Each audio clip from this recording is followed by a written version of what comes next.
Year after year, you see people from all around the world coming to Alaska, thinking that they can make it in rough country.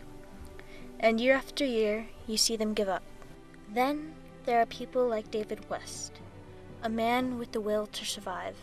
Freedom, the wilderness, no property tax. You kind of get to live your lifestyle the way you want to. It's beautiful and, just isolated. I like that part of it. The part I don't like is 9 months of winter. It's the older I get, the less I like that.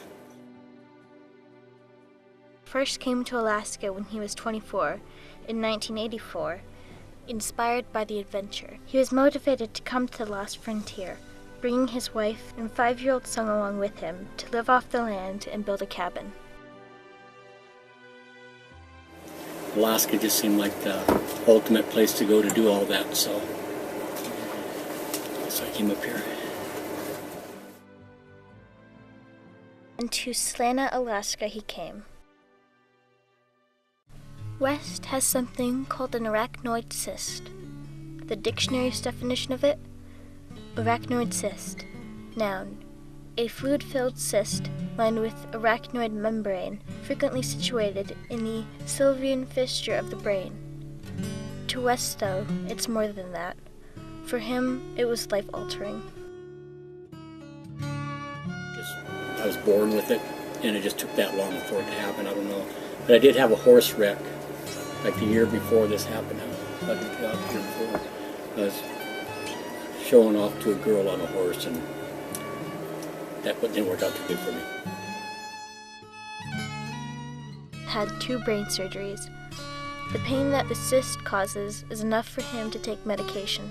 It's just, the cyst is just, there's a blockage in the ports. It's called arachnoid cyst because it's like a spider legs. That's why they call it arachnoid, because lots of little ports. So those got plugged up either from an injury. He hasn't been able to be a heavy equipment mechanic since they have to be on alert, something a brain cyst can prevent. This led to having more time on his hands, and eventually farming. I always liked farming when we lived in Washington, and I never had time to do it after we got up here. In fact, I didn't even know you could farm in Alaska, because everybody always told me you couldn't because it was too cold and whatnot. But have been farming with 2 greenhouses, one 100 by 30, the other 24 by 48, along with a couple of outside gardens. 80% of their food grown is what they eat.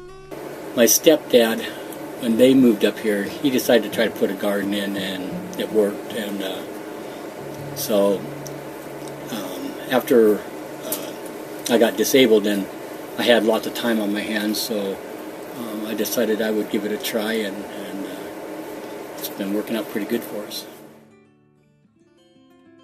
Cauliflower, broccoli, cabbage, turnips, radishes, lettuce, pumpkins, cucumbers, spices, carrots, potatoes, watermelon, beans, and beets.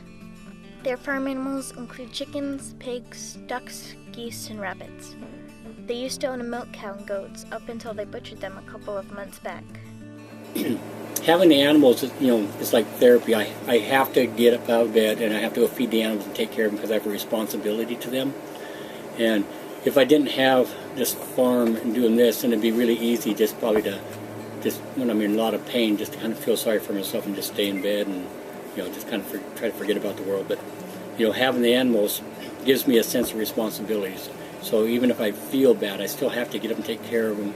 And that helps get me going and, get me motivated to get going through the day.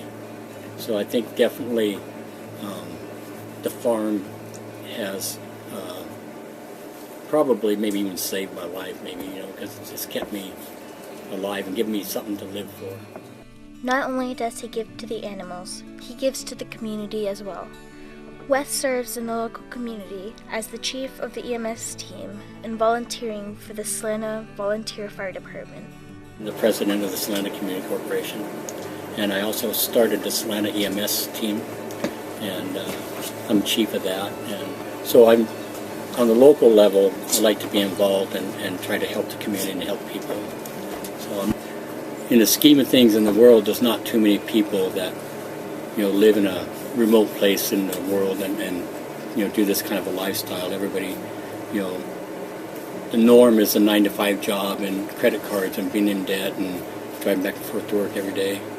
So in the scheme of things, I think that's probably what maybe sets me out from most people, like in the United States anyway. Perseverance and driven attitude differs him from most. Diana Trilling once said, "There's much to be said for challenging fate instead of ducking behind it." David West not only challenged destiny, but overcame it and turned it around.